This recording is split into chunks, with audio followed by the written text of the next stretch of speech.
Conventional economic theory has taught us that there is a trade-off between equity and efficiency, that any attempt to reduce economic inequality would hurt economic growth. However, recent research has demonstrated the opposite to be true in the context of today's economy. While perfect equality, as attempted in the Soviet Union, is likely to stifle growth, we are far from a perfectly equitable society, and our deepening levels of inequality can also be harmful to the economy.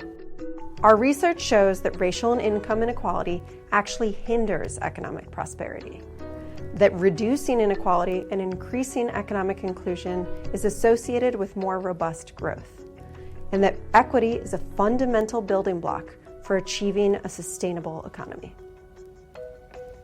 But don't just listen to us. Well-respected institutions like the Federal Reserve Bank of Cleveland and the International Monetary Fund have come to the same conclusions. In their study of nearly 120 U.S. metropolitan areas, the Federal Reserve Bank of Cleveland found that income inequality and low levels of racial inclusion created a drag on economic growth.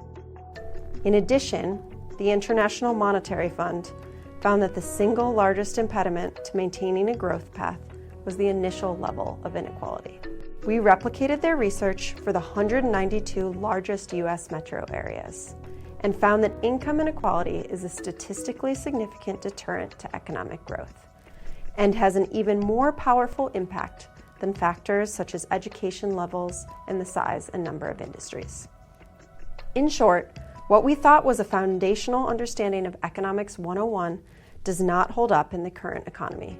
Instead, our research demonstrated that equity is important to sustaining a growing economy. We call this just growth. It makes sense. High levels of inequality corrode trust between members of a community, especially between residents and elected officials. And trust is needed to make big civic decisions, like where to invest, to move a region, a state, or a nation forward.